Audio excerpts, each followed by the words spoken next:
अस्सलाम वालेकुम dear students, कैसे हैं आप सब। My name is Mohammad Imran and here I am to teach you physics class first year. Dear students, आज हम फर्स्ट ईयर के चैप्टर नंबर 4 से फर्स्ट ईयर फिज़िक्स के चैप्टर नंबर 4 से एक टॉपिक करने जा रहे हैं जिस टॉपिक का नाम है एस्केप वेलोसिटी। उससे पहले हमने ये समझना है कि हम ये जब अर्थ पर चल रहे हैं तो ये दरअसल हम ग्रेविटेशनल फोर्स की वजह से चल रहे हैं।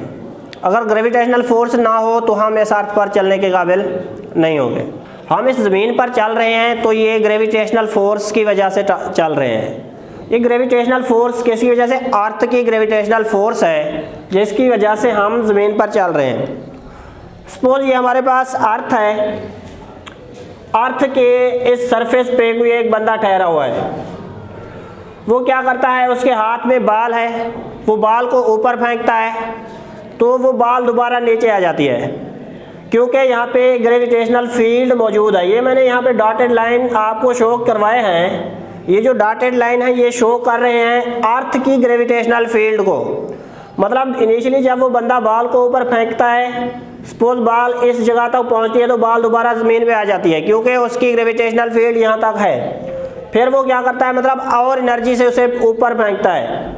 सपोज यहाँ तक बाल आ जाती है लेकिन बाल फिर भी ज़मीन पे आ जाती है।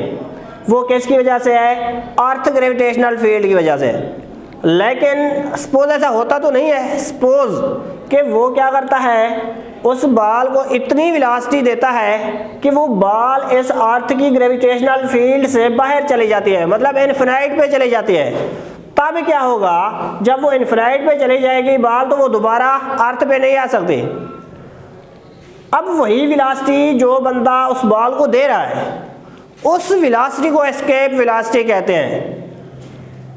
इसकी डेफिनेशन अब मैं करने जा रहा हूँ। इसकी डेफिनेशन ये है, the initial velocity of an object with which it goes out of the earth's gravitational field। वो इनिशियल वेलोसिटी जिसकी मदद से कोई ऑब्जेक्ट अर्थ की ग्रेविटेशनल फील्ड से बाहर चला जाए उसको कहते हैं एस्केप वेलोसिटी।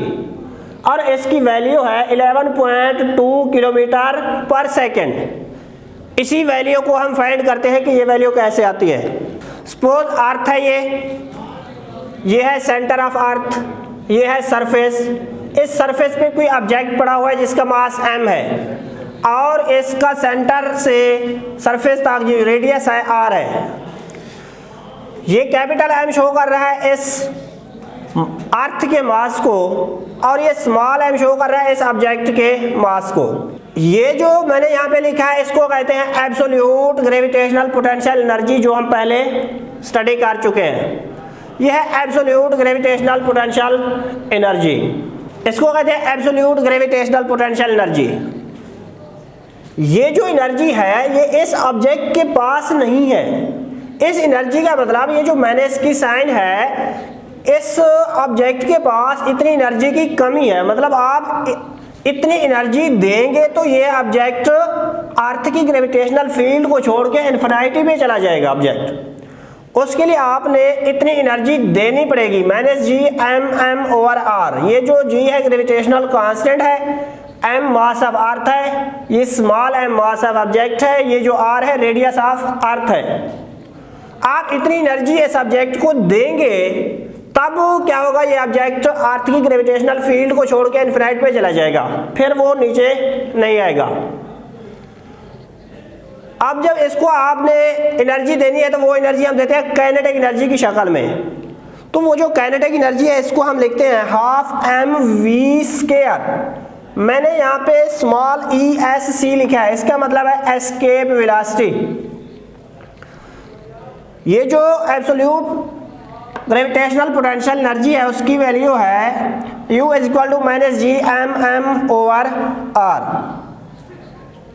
हम क्या करेंगे, काइनेटिक एनर्जी जब देंगे तो उसकी एब्सोल्यूट पोटेंशियल एनर्जी चेंज होगी। Absolute potential energy, change in absolute potential energy, मतलब जो आप काइनेटिक एनर्जी देंगे वो उसकी एब्सोल्यूट पोटेंशियल एनर्जी में चेंज लाएगी। अब ये काइनेटिक एनर्जी को मैं UF - UI लिख रहा हूँ। ये फाइनल पोटेंशियल एनर्जी है, ये इनिशियल पोटेंशियल एनर्जी है। ये जो फाइनल पोटेंशियल एनर्जी है वो है जीरो, क्योंकि इनफिनाइट में जो पोटेंशियल एनर्जी होगी एब्सोल्यूट ग्रेविटेशनल पोटेंशियल एनर्जी वो है जीरो। तो हम यहाँ वैल्यू जब पुट करेंगे यू एफ में जीरो और U I initial potential energy है वो minus G M M over R है। इस इक्वेशन में जब हम पुट करते हैं kinetic energy is equal to zero minus G M M over R. अब माइनस माइनस प्लस हो जाएगा, kinetic energy is equal to G M M over R, और काइनेटिक एनर्जी को हमने लिखा हुआ है half M we escape square is equal to G M M over R. यहाँ हमने ये जो स्मॉल एम है इस स्मॉल एम से इसको हमने कैंसल आउट कर देना है, एम एम से कैंसल आउट, यहाँ बच जाएगा half V escape square is equal to G M over R. मैं क्या करता हूँ ये जो 2 है इसको इधर क्रॉस मल्टीप्लाई कर देता हूँ, तो इधर जो रह जाएगा वी एस्केप स्क्वायर बच जाएगा, V escape square is equal to 2gm over R. मैं बोथ साइड पे जब स्क्वायर रूट लूँ तो ये आंसर आएगा V escape is equal to 2gm over R. आपने इसको किसी इक्वेशन का नाम दे देना है इक्वेशन 1। ये अब एस्केप वेलोसिटी है, इस फार्मूला को यूज करके आप किसी भी सैटेलाइट के किसी भी ऑब्जेक्ट के लिए आप एस्केप वेलोसिटी फाइंड कर सकते हैं। हमने ये भी पढ़ा हुआ है ये जो ग्रेविटेशनल फोर्स है एफ जी, ये होता है G M M over R square, और इस एफ जी का ये जो फोर्स ऑफ ग्रेविटी है ये दरअसल वेट के इक्वल होता है। मतलब हमारा जो वेट है वो है फोर्स ऑफ ग्रेविटी, तो हम फोर्स ऑफ ग्रेविटी को एम जी के इक्वल लिख सकते हैं। एफ जी की जगह मैं एम जी लिख लूंगा, तो इनको जब कंपैरिजन करेंगे M G is equal to G M M over R square, क्योंकि एफ जी होता है एम जी के इक्वल भी। ये चीजें जब सेम है तो हम इन दोनों को कंपेयर कर सकते हैं। G M M over R square is equal to M G. अब स्मॉल एम से स्मॉल एम कैंसल, बाकी बच जाएगा G is equal to G M over R square. R square को जब आप इधर क्रॉस मल्टीप्लाई करते हैं तो G R square is equal to G M. इसको मैं इक्वेशन 2 का नाम दे रहा हूं। अब जी एम की जो वैल्यू है, इस जी एम की वैल्यू में मैं इस जी एम की वैल्यू को मैं इधर पुट कर रहा हूं, जी एम की जगह मैं इसकी वैल्यू पुट कर देता हूं। मतलब पुटिंग 2 and 1, इस इक्वेशन 2 की जो वैल्यू है इसको मैं 1 में पुट करूंगा।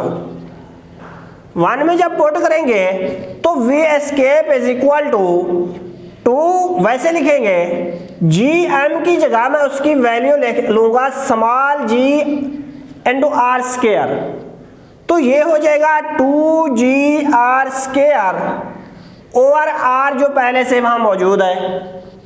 तो ये हो जाएगा V escape is equal to R से आर कैंसल हो जाएगा 2gr। इसका मतलब अगर आपके पास g की वैल्यू और r की वैल्यू मौजूद हैं तो आप एस्केप वेलोसिटी फाइंड कर सकते हैं। एस्केप वेलोसिटी फॉर अर्थ के लिए ये जो ग्रेविटेशनल g की वैल्यू है ना, इसकी वैल्यू हमारे पास ऑलरेडी एग्जिस्ट है, ये कांस्टेंट है 9.2 मीटर पर सेकेंड स्क्वायर, ये है g की वैल्यू। और r है रेडियस ऑफ अर्थ, वो हमें मालूम है 6.4 10⁻⁶। अब हम क्या करेंगे, इस इक्वेशन में वैल्यूज पुट करके एस्केप वेलोसिटी को हम फाइंड करेंगे। V escape is equal to 2 multiplied by g की जगह मैं पुट करूंगा 9.8 मल्टीप्लाइड बाय ये है रेडियस ऑफ अर्थ, इसकी वैल्यू मैंने लिखी है 6.4 10⁻⁶। इसको जब हम सॉल्व करेंगे तो V escape is equal to 11.2 kilometre पर सेकेंड। मतलब अगर आप किसी ऑब्जेक्ट को इनिशियली 11.2 किलोमीटर पर सेकेंड वेलोसिटी देंगे तब वो ऑब्जेक्ट अर्थ की ग्रेविटेशनल फील्ड से बाहर जाएगा। इसी वेलोसिटी को हम कहते हैं एस्केप वेलोसिटी। ये था हमारा आज का टॉपिक जिसका नाम है एस्केप वेलोसिटी। अल्लाह हाफ़िज़।